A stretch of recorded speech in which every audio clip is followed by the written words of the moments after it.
Sports Tech All Stars podcast. We're doing a different type of episode today, our first one, where we get to do it live, being in the same room with our guests. And apart from Olivia, who's just joined me, I have a series of guests that we'll be talking to today. These are a bunch of sports and health related startups that have come down from Korea to Berlin, from Seoul. Well, some of them from Seoul, I imagine, from other places in South Korea as well. They've all come down to Berlin as part of a program running by Betahaus in partnership with a bunch of stakeholders in Korea that Olivia will tell us about. First of all, welcome to the show, Olivia. Thank you very much, Ran. Olivia is the Chief Strategy Officer here at Betahaus. Betahaus, if you don't know it already, is one of Berlin's it is the oldest co-working space, not just in Berlin, but all in Europe, I believe, right? Yes. I have been learning a lot from Olivia about the history of co-working in Europe, but I'll leave her, who's much more qualified, to tell you more about it. So Olivia, set the context for us. Tell us about A, what is Betahaus? Give us an introduction to our listeners who don't know.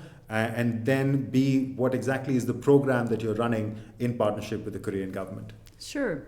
So as you were saying, Betahaus was the first co-working in Europe, started in 2009. Mm-hmm. So at that time, even the word co-working was very new. And quickly franchised to other cities. So now Betahaus in Hamburg, Barcelona, and Sofia. And also a few years ago now, one of the co-founders, Christoph, created this one co-working app where you pay for one membership, you have access to more than 300 spaces around the world. This is such a good, important thing. We were talking about this before the camera started rolling, and I was like, this is exactly what somebody like me, or perhaps you, or a lot of people who travel a lot and need flexible work spaces require. Exactly. So that's a bit one of the super features or power of Betahaus. Mm-hmm. But also Betahaus has another super features or power called BetahausX, which I'm part of in this team. And BetahausX is the innovation agency of Betahaus. So as Betahaus was one of the first co-working in Berlin, obviously many corporates, government, public institutions were coming to us and saying, we want innovation, because Betahaus looks cool and different, and we want to be part of it.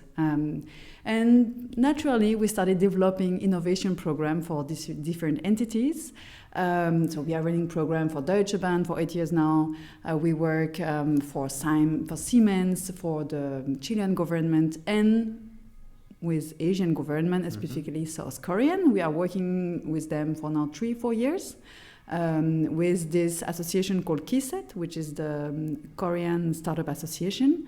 And this year, they joined forces with KSPO, who is the Olympic Stadium, the Korean Sport Association.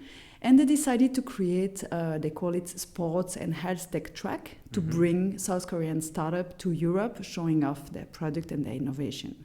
And BetahausX was in charge of designing this program and operated online from Seoul and then on-site.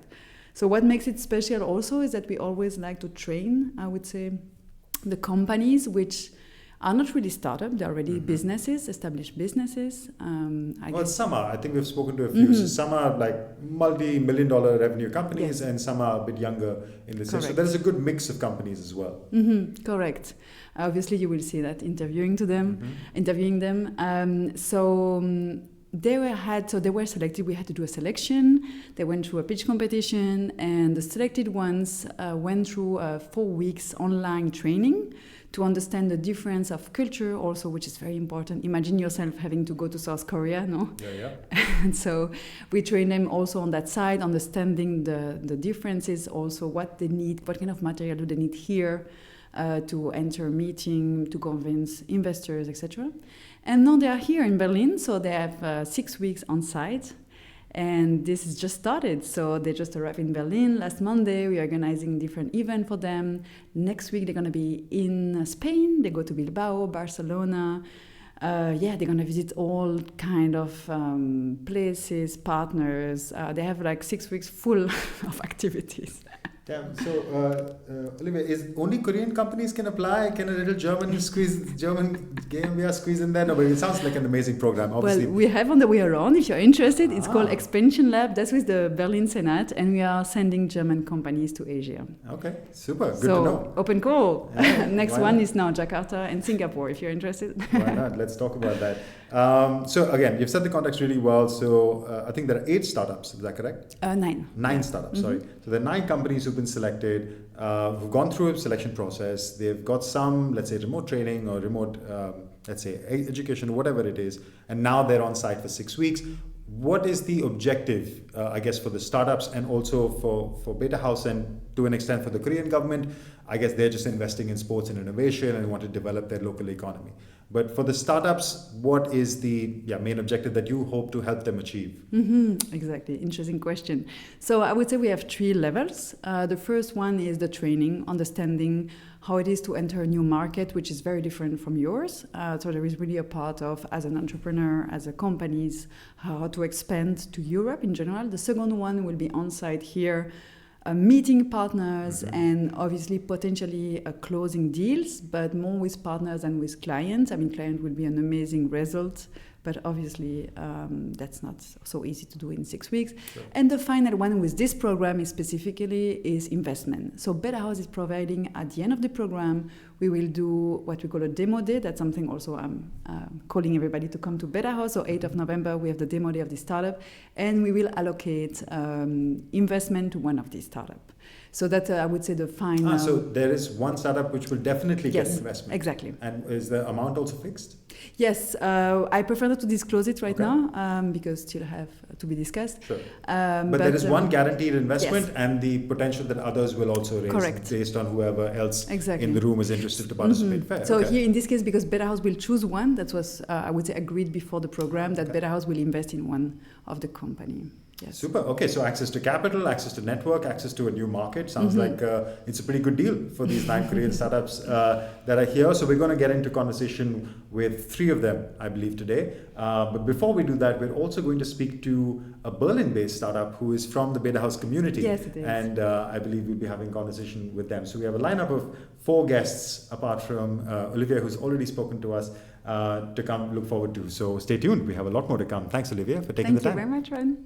First up, let's speak to a Berlin-based startup. And I have with me Philine from Medvind. Welcome to the show, Philine. Yeah, hello. Happy to be here. I'm glad you could join us. So, while we're going to be talking to some sports and health tech startups from Korea, I think it was nice to set the context to get a Berlin-based startup as well, who also works out of Betahaus, Philine. So walk me through that. First, I want to understand, I mean, we will get to Medvind and what exactly you do as the founder of Medvind.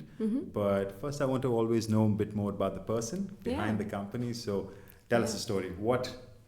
How did you get here? How did you get to Berlin? How did you get to founding Medvind? Yeah, so I'm Philine. I'm actually a native Berlin person. So these exist? Yes, they exist. So I thought there was like a unicorn. You never meet a Berliner. Yeah, and I'm even more special because I was born on the east side and I'm actually that old. I was born when the wall was still standing. And so I was born on the east and have gone through a lot through Berlin. I've seen all the phases in Berlin. And that's why I'm so grateful every day to meet so many people from all over the world and work with so many international people within Berlin, because it has not always been like this, not even possible. So I'm from Berlin. I started my career at Betahaus actually 13 years ago. So when the founder Madeleine started this with her co-founders, I was one of the first members, but I also actually worked at the cafe as a first job to get my toes into this startup scene, which basically started at Betahaus back in the day. I mean, nowadays it's normal. So, sorry, what is back in the day? Which year are we talking about? Yeah, so it's the era when all the startups evolved. I mean, now Berlin is known to be a startup hub, but 13 years ago it wasn't. And co-working was actually also a very new concept. And I remember there was all this hype around it, and a lot of companies that are now actually quite big, they started there. And I was part of that community, and it was always very special. And now I've been through a lot of like companies and startups, and now I'm kind of back here with my own company, which is kind of a nice closing of the Full circle loop. moment, Yes, yeah. exactly. So we just had our launch event on Wednesday here, and it's just a nice feeling to be always home to this place. It's very special community. Incredible stuff, Philine. I feel like I have like a bunch of questions to follow up just on Yeah. that, like life behind the wall, Yes. the first journey. What was God, the startup scene Yeah. in Berlin 13 years ago? Like, there's so many interesting things to Yeah. unpack. But maybe I'll buy you a beer for that. We'll keep that. Yeah, keep that let's separate. do that. But now let's talk about Medvind. Yeah. And yeah, what exactly do you do? What problem do you solve? And who do you solve that for? Yeah, so Medvind is actually, I always want to say, it's the first bike jacket brand made for urban commuters. So how did I get that idea? So as I said, I worked in a few startups, and before I founded that company, I worked for an e-bike subscription service that was launched 3 years ago. It's called Dance. So basically you can get on a bike, e-bike subscription, and you pay monthly, and then you have your bike as long as you want. It's not like a sharing thing. It's really your bike to have, because e-bikes are very expensive. The maintenance is very expensive. So it's nice to, own it, but not really, right? Yeah. So yeah, I built up the marketing. I was one of the first employees there. And since it's a subscription service, we saw that people really jumped off the subscription as soon as it started to rain and it got cold. Especially Germans, they're very special about that. And we thought the whole time, how can we prolong that life cycle, right? That customer life cycle. And my team and I, we were looking at options for accessories that will keep you warm and dry, and make it possible to ride through autumn and winter. Because, we really want to support the city to get away from cars and motivate people to use the bike much more, because it's the fastest and the more healthy way as well. We couldn't find a decent bike jacket, to be honest. It sounds very strange, but we couldn't. And especially not one that looks also kind of cool, right? Because the dance bike is... You're in Berlin, you have to look cool, of course. You have to, but everywhere, I think. So, we couldn't find it. And then I thought, maybe I should start developing one for myself. And then my husband, who is from Sweden, actually, he started actually developing the product. And we went back and forth. It took 1.5 years to come up with a really nice jacket. And we tested it a lot ourselves. And last year was the first winter I really rode through the entire winter with that jacket. Okay. And we were really convinced that this could work for other people too. And now we launched, and it's going actually pretty well. And I can see really the need in the market. And that's why I'm sitting here. Makes sense. Me personally, I've never been a bike rider in Berlin. I just prefer to walk and use public transport. Also, maybe I've just been knocked over a bit too much. It's happened on the sidewalks of Berlin. Yes. No, but jokes apart, it's one of those things that it happens only in the summer, and in the winter you enjoy walking everywhere now because the bikes have disappeared. So this is a problem that you're solving, especially like cities like Berlin, Amsterdam, where the seasonality affect that flow a lot. I can see that it makes sense. But maybe quickly give us an overview of the traction. So you said, I know you've just launched. So this is like the first iteration of the product. Where are you selling? Where can people get the product? Exactly. So we are only online. So my background is completely online marketing. This is my whole career, basically.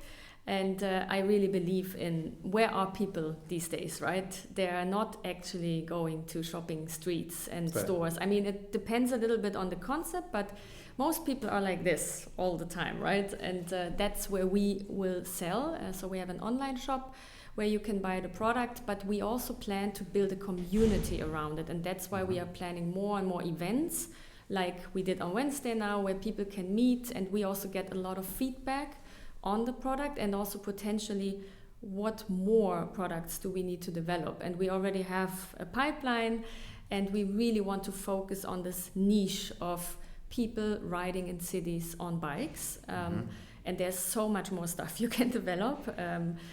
Rain pants, for example, that also look good and they work. Most people are very frustrated that the ones that are out there are not very good. So there's a lot of potential. And for now, it's only online, but of course, a pop-up store at some point could make sense as well, to inspire people as well, right? And make them try things. Yeah, makes sense. And I guess that's where, as you said, trying to build that community or plug into that community, that's where something like working out a Betahaus will help you, right? Exactly. So can you talk to me a little bit about your experience? Of course, you have a long history with this company. Yes, yeah. Can you talk to me a little bit about your experience with Betahaus, how it has been coming back here, and how you leverage the facilities, whether it's the building itself or the community that Betahaus provides you, how that can help you on your journey as a startup founder?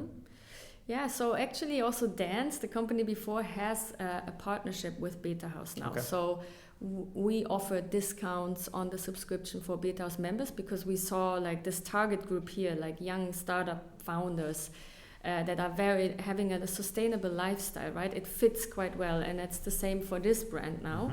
So I'm leveraging the Beta Breakfast, for example. So that exists from day one in Betahaus. It's once a week. People meet for a really luxurious breakfast. It's a very German thing, by the way, like big breakfast, right? So you can meet community members, but also there's always companies that are able to present their products. And usually they're also really curating that a bit. So it's very interesting stuff. So the community gets something out of it, right? They see how other founders, what they're doing, but also, you can leverage the discounts and you can get feedback from the community, of course. Also connecting with investors, I yes, assume. Exactly. Yeah. So pitch events and stuff like that. Exactly. Yeah, so investors like you, all eyes, and also PR. I think Betahaus is very known as a brand, and you just have to go on their press site. They have been in so many newspapers, but not only local, like really international papers. So there's always like something interesting happening at Betahaus. But on the other hand, it's also not like WeWork, for example, which is very corporate and capitalistic. It's still this community. It sometimes feels like you're in a student home, know? Right. It feels like Berlin. It's very like chaotic sometimes, but in a good way, right? And people are very authentic and it's very human, and you just meet friends for life here sometimes too. So I'm still connected with people from 13 years ago. Wow. That also went to the launch event now, and it's a very good community, I must say. Fantastic, and I think that's something that our friends who've come down from Korea will enjoy, will learn about, and will be able to tap into. Thank you so much, Philine, for taking the time. Yes. Quick shout out. So where can we? What is the website? Medvind.com. .co. Exactly. So medvind.co. Right. Perfect. Good Swedish. It's actually Swedish. The Swedish word for tailwind. Okay. So your Swedish is pretty good. There you go. And another language that I didn't know I can speak. And Philine, if somebody wants to reach you, the best place to do that is on LinkedIn or just on the website. Philine MöIler. Exactly. Okay. Maybe super. So if you'd like to get in touch with Philine, you now know where to do that. Philine, thank you so much for taking the time. Thank you. Have a great day. Yeah. All right. So we heard from Philine, a startup from Berlin. Now we're going to hear from some of the startups from South Korea who have joined us. You're going to get the chance to hear from all of them if you're in Berlin on the 8th of November, I believe is the demo day. You can sign up on the website. We'll put the link in the show description. But that is the demo day when all 8 companies will be presenting their offering to a room of investors, partners, anybody in the Berlin ecosystem that wants to connect with these startups. But the chance for you to connect with the startup, one of them is right now. We're going to talk to 3, starting with Kate from Walking Master. Welcome to the show, Kate. Wow. Hi, I'm Kate Ki from South Korea, from Walking Master. I'm a CEO and founder of Walking Master. Yeah, nice to meet you again. Appreciate you taking the time, Kate. Was it a long flight? I know you just came in like 2 days ago, right? Actually, 1 week ago. Oh, it's only been a week. Yeah. Okay. My bad, because I know some of you came earlier, some of you come later. Yes, right, yeah. But I know everybody's new to Berlin, and I want to get your first impressions of Berlin as well. But quickly about the product, Walking Master, you can see the shoes on the table. This is, Kate is a second generation founder, right? So her father came from a business of running shoes, and now she's bringing some innovative technology, which we're going to talk about, but that is an example of the product. So we're going to talk about what Walking Master shoes are, but first I always want to know more about the person. Kate, tell us a little bit about yourself, your journey from South Korea to now, how you're finding Berlin. I founded my company 2017. Okay. Maybe it's gonna be like 6 or 7 years right now. Yes. The reason why I started this business because of my father. You already told me. Yeah. My father was a shoes business guy for 40 years in Adidas Korea, and he has his own business, but like functional shoes or functional insole things. But in that time and now, I think the functional shoes and insole is like old one, I guess. I mean, just the old generation wants to wear that kind of things, but young generation doesn't want to wear that. But I think that functional things is a very, very nice one for us because it's very comfortable and it's very, how to say, because our core target is the people who are like service industry workers. So that's why we think we can improve their sustainability. So I think it's a very good product.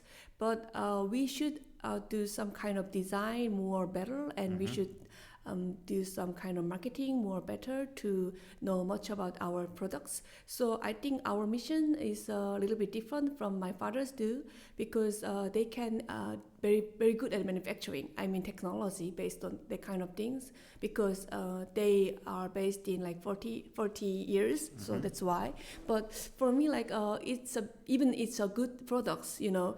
But marketing without marketing or like design is very complicated. So we think our core value is doing much know about shoes manufacturing and based on e-commerce, and then after that we can do better design and marketing things. So that's why we are doing now. And we think even many kind of shoes like Adidas or Nike shoes, but we think the kind of shoes, the purpose of shoes is totally different from us, because the shoe is for sports shoes, making a better performance for athlete. But we think our shoes is for service workers. So that means we can improve their foot condition more better. I mean, relieving foot pain. So our core features is like restoration time or pedestrian safety, or very good at cushioning. So relieving foot pain. So I think that kind of feature is totally different from the other kind of features based on Adidas and what Nike does. Yeah, makes sense. So a lot to unpack there. Obviously, you've come from a generation of founders. Your fathers, you mentioned 40 years in the shoe industry, building similar types of shoes. Also to clearly define what functional shoes are. As you said, functional shoes are for people who are basically working on their feet the whole day. The service industry, so this might be people in restaurants or in the let's say hospitality business, in manufacturing industry, a lot of different industries where people are on their feet the whole day. And I like the analogy that you gave, which is that sports shoes help an athlete perform better.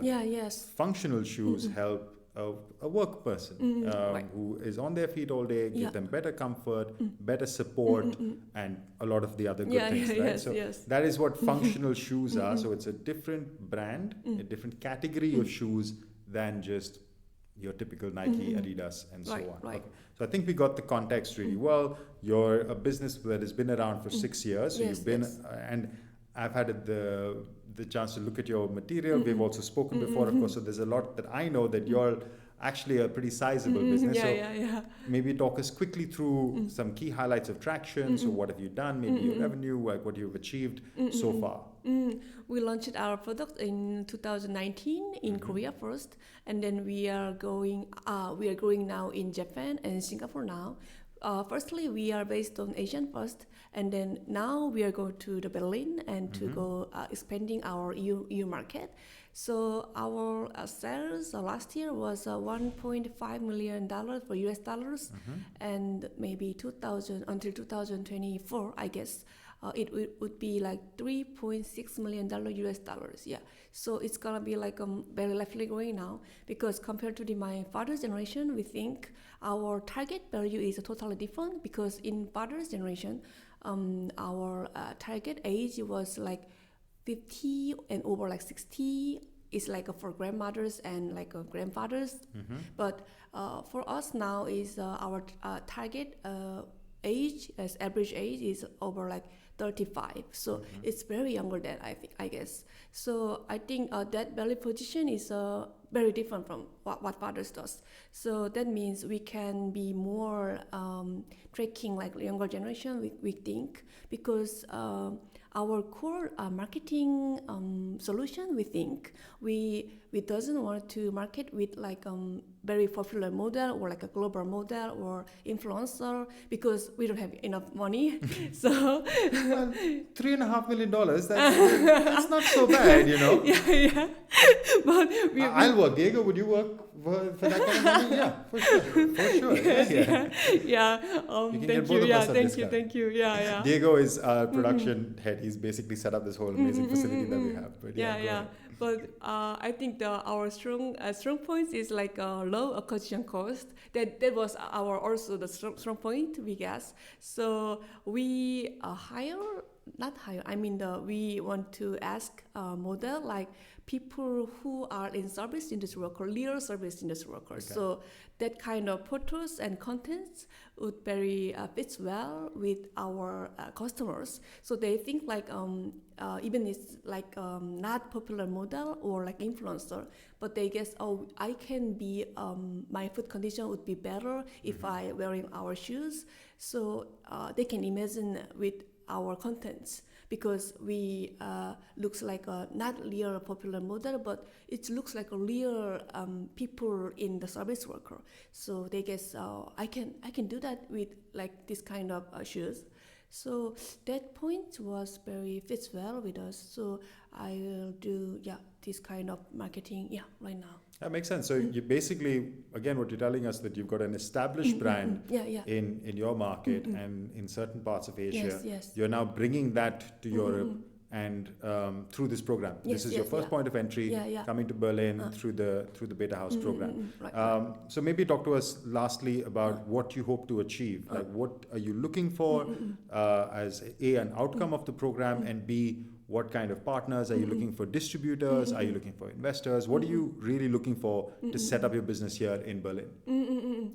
As I told you, that our main features is like standing durability things. So that means we are based in functionality, and not like for fashion styles or like a fashion design, because so durability and functionality. Yeah, right. So the kind of functionality, then we can collaborate with the other kind of shoes. Then we can do that like with Nike or Adidas, of course, and we can do that like, because we think like Urbos or like Hoka, they are based on like functionality things. So we can do that because that for us the fact that even like long history based on Nike or Adidas, their sales are declining now. Their Hoka and Urbos, even like their history is not that bigger enough compared to the Nike or Adidas, but their sales are really rapidly going now. So that means I think the functionality based on shoes would be the key points to making footwear market bigger and bigger. So I think we can do the collaborate with the other partners based in shoes first, or like insoles, because we are so you can partner with shoes or with insoles as well. Yes. That's what you said. Yeah, because our core technology is based on insole and midsole and outsole, that kind of thing. So that's why. And after that, so you can take your insole and put it in any shoe. Oh, sure. Yeah, that kind of thing. Yeah, because we made our material based on silicone, 100% silicone. So it's a very eco-friendly silicone materials, and we can make some change some density. Then we can be the better when you go to, because every kind of foot data is very totally different. So people who wants to care their feet based on like a front side, then we can make some change our density to fit well with front side. And then people who wanted to getting better to the backside, then we can change our density for them. So that kind of technology is our core technology too. So we can do that with partners, and then after that, because in Asia we are doing B2C based, but in here we wanted to do some B2B based. Okay. Yeah. So that's why a little bit different business model. But I think the B2B side would be better for us to doing some footwear market, getting better and better. So then after that, I heard that Zalando in here is very similar with like Amazon, right? Yeah. So because in Korea, But Zalando is like more fashion. fashion one. Yeah. Right. So if we gonna enter like the kind of e-commerce, I mean like based on e-commerce, then I should approach with buyers who gonna be our B2BC model. Right. So yeah, they're gonna be our best target too. And then we also do our business in Singapore and Korea together to district. So we are doing some business together like B2BC model too. So that kind of things also need, we need also partners in hospitals that value first.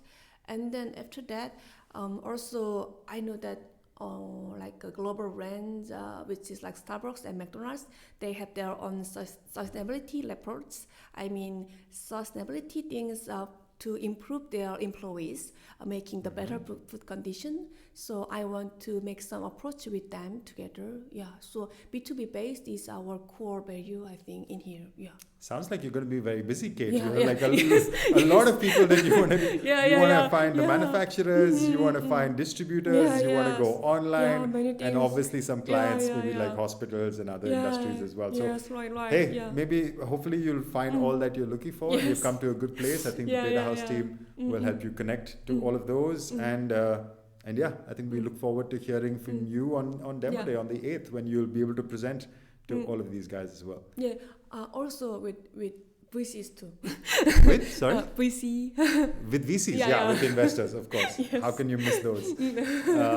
But all I'll say is, Kate, in the middle of all this, while you're getting busy, make sure you take some time to get around in Berlin. Yeah, there's a lot to check out as well. Again, Diego will help you out over there. Yes. You might have heard of Berghain and some other such places. Yes, right. But do that. Anyway, thanks so much, Kate. Thanks for taking the time. Thank Good to hear from you. If Yes. anybody wants to reach out to you who is not in Berlin, so where should they find you? On what's your website? Maybe they can reach you on LinkedIn.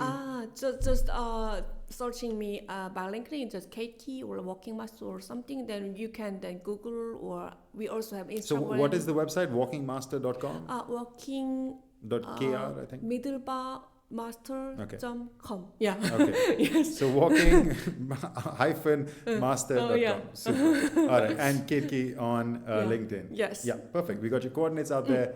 Thanks, Kate. Yeah, thank you. Thank you so much. Thank Super. you. Cheers. Thank you. All right. Next up, we can't really talk about Korean startups without talking about a bit of K-pop. Dance, of course, is now considered a sport by the Olympics. It is entered the international fray, freestyle dance or break dance, and a couple of other disciplines as well. So it's being considered as close to sport. It is a big part or big contributor to health and wellness. All you have to do is look at any gym or fitness facility's schedule, and you'll see a bunch of dance classes.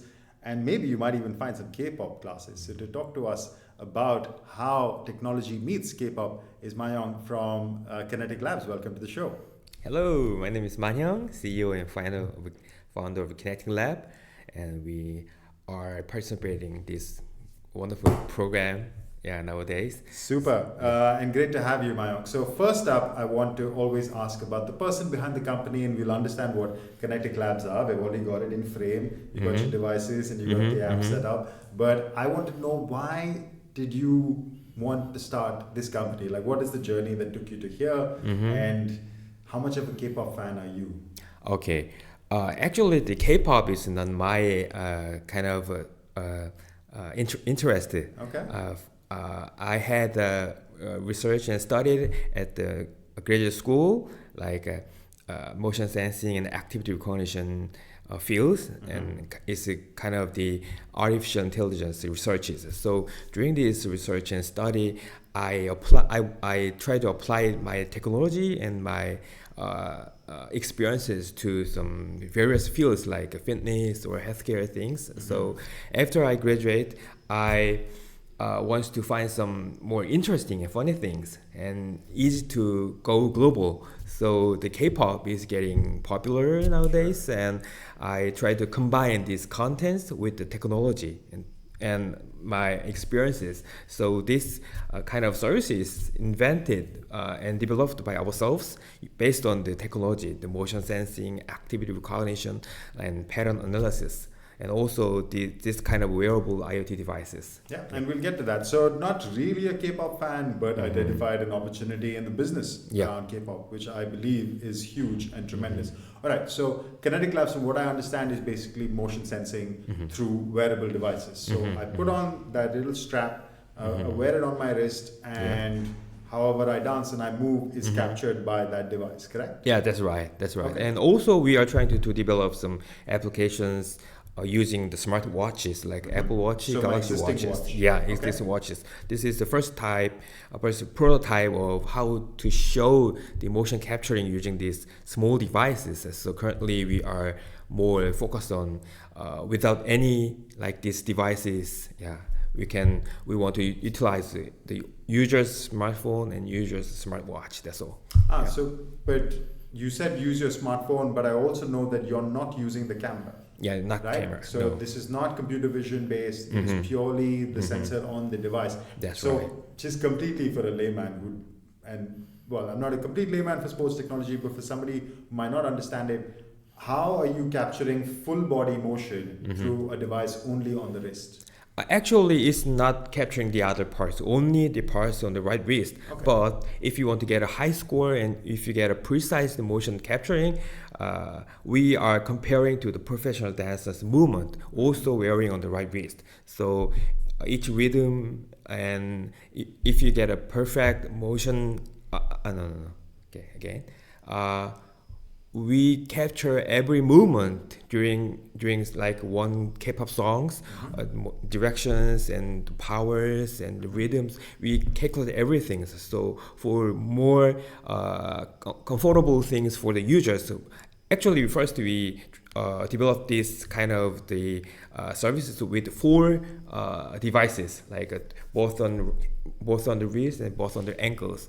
But we try to do more comfortable to the users, like wearing many stuffs is not quite good. Easy, Yeah, it's not easy. So it just as an entertainment purpose, we only use this one sensors on the right wrist. But for some kind of measurement things like fitness or healthcare purpose, we can attach more sensors, like not only ankle or wrist, but also some back and other parts, necks or something. Yeah. Okay, so from this device, you're not capturing full body movement, but you have other ways or devices. Yeah, that's right. And also, you're a software application, as you said, so you can work with multiple devices. Yeah, right? multiple devices. Yeah, right. Yeah, so you're not only looking to connect on your device.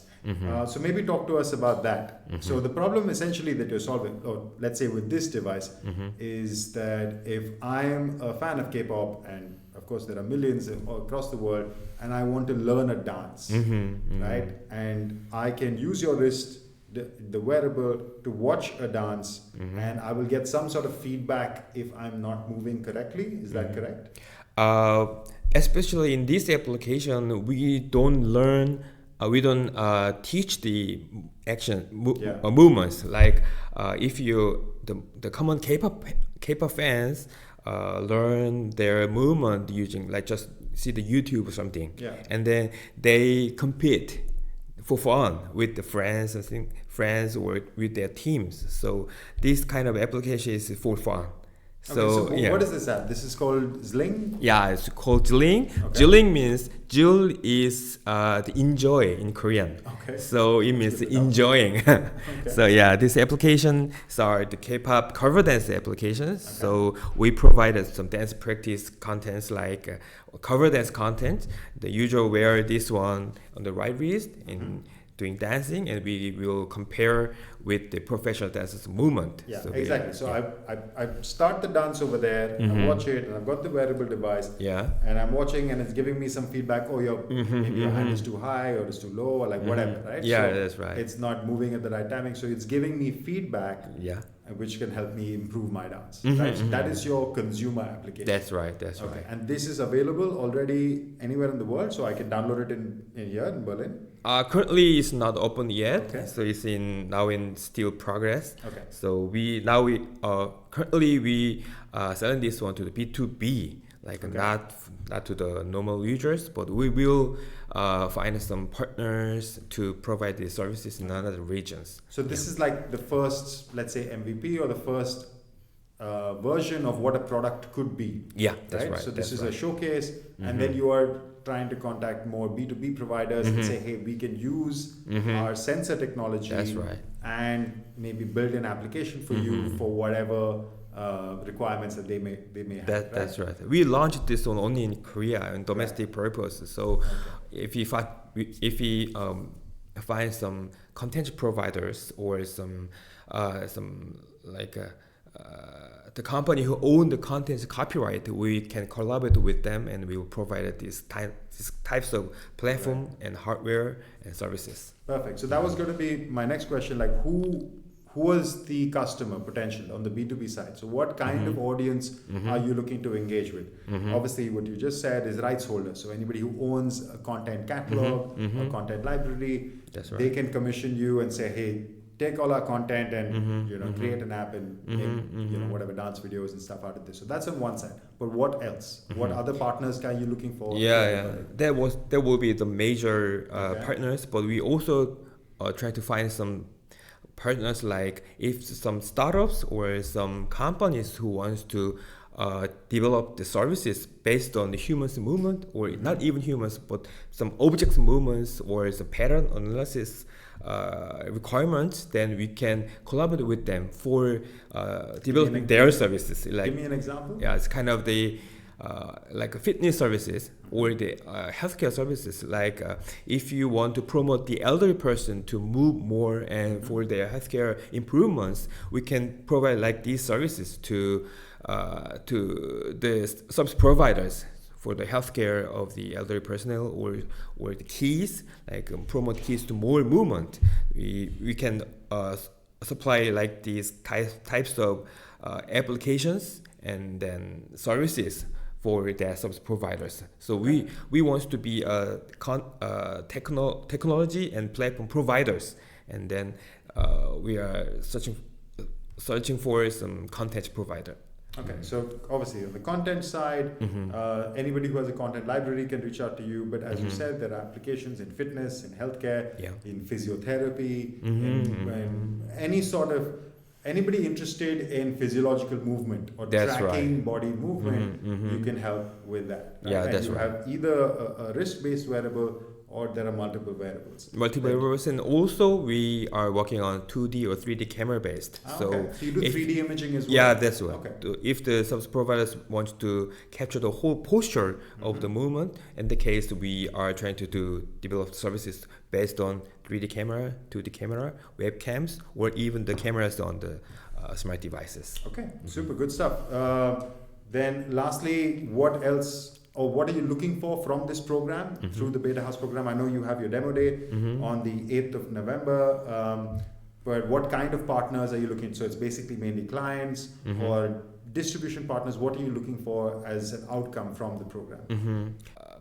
During this program, I want to check up and find out how they interested in like these services, like contents, K-pop is popular in here or not, and also these technologies are required or not. And also we are applying some open innovation program like Boshi, IoT program, something. So we want to find some partners who needs our technology and services, like big companies. If they wants to provide some services for big companies, then we want to apply to the programs to provide our technology and services. And also this place is co-working places. So I introduced my service and company to the users in here. So I also try to find some partners who are collaborating with us at a startup level also. Yeah, interesting. So large companies or startups anywhere. And I think this is especially relevant because anybody looking, and it's such a hot topic, to create immersive experiences where you're gathering data about movement of body, whether it's 2D or 3D, solutions like this become very relevant. All right, perfect. Thanks so much for setting the context. If we want to reach out to you, where can we find us? So on LinkedIn or Kinetic Labs is the website. Yeah. So what is the best place? On LinkedIn, what to search? Visit my website is we provide everything with the technological things on my website, so you can. So is that kineticlabs.com or kineticlab.co.kr? .co.kr. Yeah. Okay, perfect. Okay, so that's the best place to reach you. That's Thanks for taking the time. Yeah. Thank Super. you. Thank you. And enjoy Berlin. And hopefully we'll see a lot of K-pop in some that's right. in some Berlin clubs soon. Okay. Yeah, why not? All right, cheers. Yeah, thanks for having me. Thank you. All right, and the last startup that we're going to be speaking today is Ascent Sports, and I've got Juno, who's the director of Ascent Sports, on the show. Welcome to our podcast, Juno. Thank you for having me today. When did you get to Berlin? 3 days ago, actually. Yeah, so you're the busy guy. I know everybody's been coming at different times, and everybody's flying in at different moments. How's it been? Been suffering for jet lag still. I keep waking up like 2 a.m. The time difference is what, like 8 hours? 8 hours. And 2 a.m. is the starting time it's time in Seoul office. So getting calls and... Exactly. You still have to work with... Yes. The team is there. The team is back at it. But no, glad you made the time to come out to Berlin. I hope you take the time to enjoy this beautiful city that we call home. Thank you. But before we get to all of that, I want to know more about you, Juno. So first, we're going to talk about Ascent Sports, but I want to know about your, I guess, journey of how you joined the company, and then set the stage for us. What exactly does the company do? Sure. So let me introduce Ascent Sports first. Okay. So we are a sports nutrition company who's aiming for the hyper-personalized nutrition care for the professional athlete and daily sports market individuals.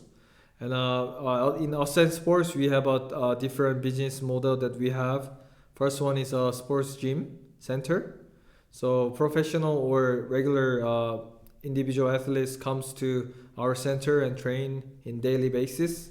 And the second one is academy for students. So there's a way high school student to go to university with the sports, just like any other countries. Sure. So we are operating that academy in the same time too. Okay, and I know you said the first one is that you have physical training centers, but I feel like you're underselling Juno because I know that some of Korea's most elite athletes come to your facilities as well, right? Yes, for example, I don't know this is a confidential or not, but national team players also coming to, it doesn't matter, runner. Well, you've mentioned it on the show, baseball. So I hope it's not confidential now. I mean, out there. Maybe not a secret because if you've had a photo shoot, then it's not a secret. Yes. Exactly. So national team players, Olympians coming to our sports center. Perfect. And obviously using our product because it's on the show. So that's how we actually start our own nutrition business because we saw what they needed, and then it wasn't filled up their demand exactly. So we try to thought about like how we can satisfy these athletes in the center, and then we come up with this so-called with item. So fair, and I actually like that journey, which is why I wanted you to set the context of Ascent Sports, because you have like these huge, obviously very modern training facilities where elite athletes come to either for off-season training or season training or preparation, whatever it is. Then you have the academies, so you're dealing with youth as well. So you have a pretty wide eye of what is happening or what the requirements are of athletes across different levels. And then you came up with a nutritional drink, right? It's an energy drink or a nutrition-based vitamin drink. We have two types. We have a RTD form, which is a ready-to-drink, more likely like a Gatorade or Pocari Swiss and stuff. And then one is just a powder form. So it's a protein, whey protein. So we shake with the water and drink, just like you see in fitness centers.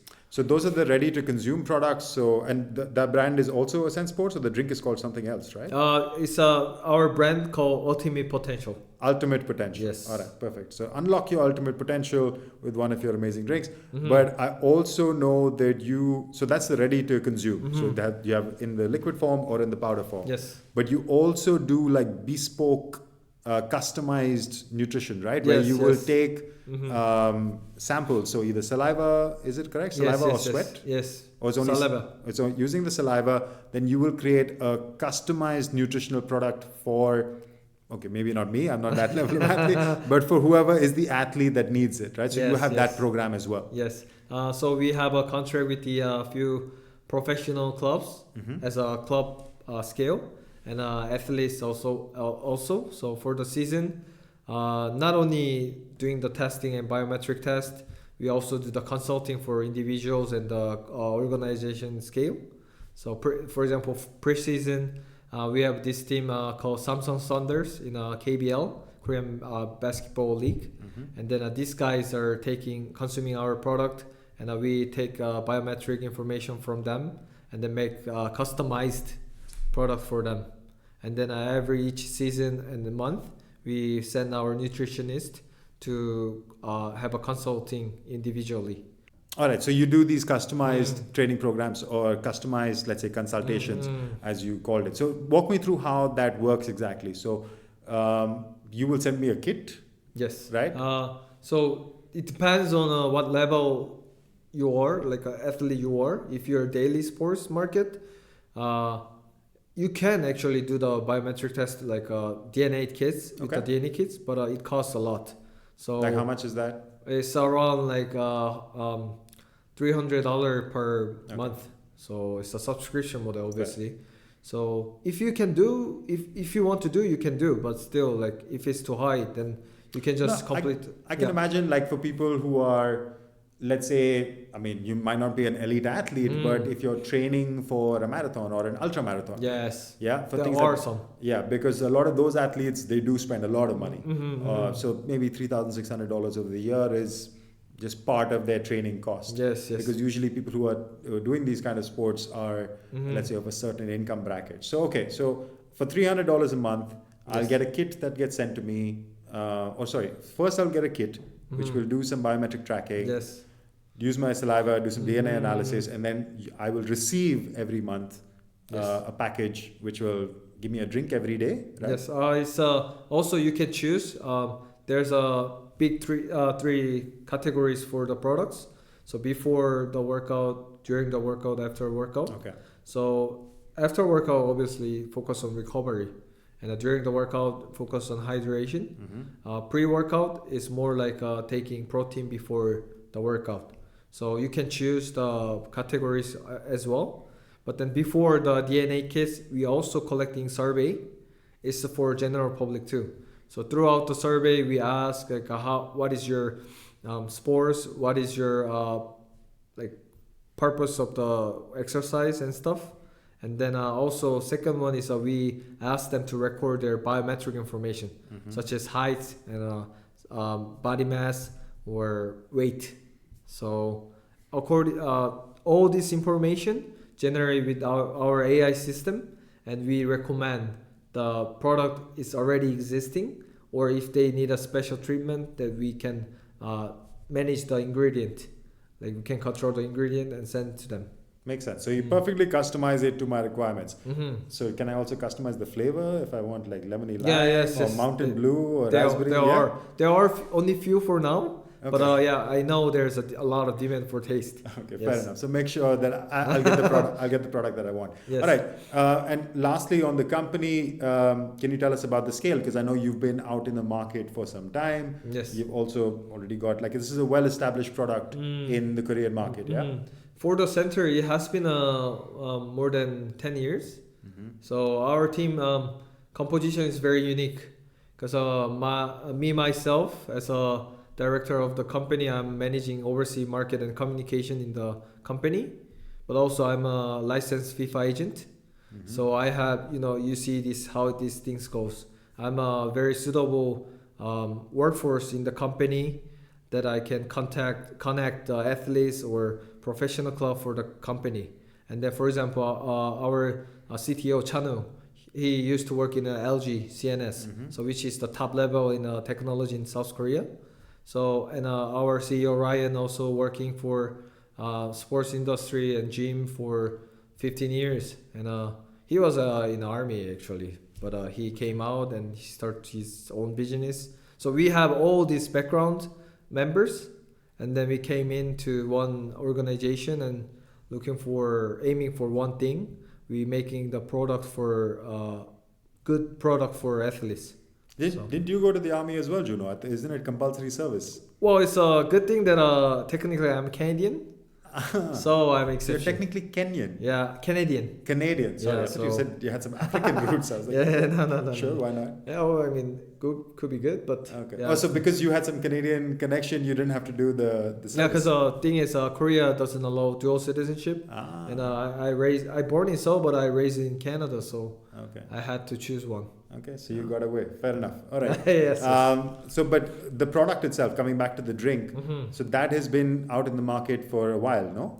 It's been 3 years, because 3 years. since right before the COVID broke, and then now until now, so it's been three years. Got it. And so this is a well-established product from a large company which does a lot of different things, and now you're looking to bring it to Europe, right? So Yes. Berlin is the entry point, and paint that picture for me. What exactly are you trying to do? Are you trying to go into consumer, or you want to distribute it into, I don't know, every supermarket, or are you focusing, as you do on the other side, on the elite side, and doing more B2B stuff? We are aiming majorly two things. First one is our marketing tactic is very clear. We are going to do the top down, which means we sponsor one significant sports club in the region. For example, it happened to Vietnam. For example, we sponsor the capital football team, Hanoi FC, and they became a champion. Now we're sampling test out for fitness center, and it's not hard for us to suggest them to have our product in the center or the store in the stock, because we are sponsoring the top elite team in the region. Sure. So I know it's kind of difficult from here to start like that, because it costs. It's not difficult, it's just expensive. Yeah, expensive wise, like finance wise. But then we are looking forward to meeting a few retail partners here too. Okay. So having us in the shell is very unique experience for them as well. They already might have a competitor side of products. Sure. But still, so that's our plan for Europe. Okay, so you want to find a sports team in Europe and also some retail partners. A retail partner and a sports partner. Actually, we arranged few meetings with BetahausX, and also John from Bilbao. He also will bring us to the clubs and agency there. Juan Iraola. Yes. Yeah, okay. You know what? Yeah, well done. Yeah, good people. So, I think the plan is pretty clear. If anybody in the audience wants to reach out to you, how can they do that? We have a website. You can just type Ascent Sports .co.kr, or you can reach out to me via LinkedIn. Basically, I'm the only one in the company who's using LinkedIn. Well, it's not a common thing to use in LinkedIn in South Korea. So you can type my name is Juno Junwoo Kim. Okay. So it's a unique name. So I think there's only one guy coming up. Probably. We'll make sure we put the details in the show notes. But yeah, Juno, so it's clear what you're looking for from the partnership or from your time in Berlin is to meet sports organizations, meet retailers where you can get your drink out, but you also have other services on the B2B side of what Ascent, your facilities, your academies, where you're, I guess, open to all sorts of business connections, no? Yes. And business not only focus on one business model. Like you don't know what's gonna be happening in the future. We might in the other product line, or meeting people. That's the key. That's why we are in Germany. We are always looking for investor or partner for sure. But making connection is also important. Making friend out of new space also is very valuable for our company too. So in 10 years, maybe we are in the market or not, but still we are looking for right people to work on. So again, like, feel free to reach out. Absolutely. Makes a lot of sense. Juno, thank you for taking the time. November 8th, of course, is the demo day where people can meet you in person, or you're available, I guess, in Betahaus if people in the local ecosystem want to connect with you. But thanks for coming on, Juno. Actually, now I've been recording a podcast for more than an hour. I think I need an energy drink. Do you have something? It's coming though. It's coming. It's coming. It's not. Yeah, because I'll remember, because our CEO is coming tonight. Okay. And then our office sent a shipment today. Perfect. So Mateus will get it under his name. So make sure that you keep some bottles for Diego sure, and me. for All right? sure. Perfect, Juno. Thanks Yes. for taking the time. Thank you. Appreciate it.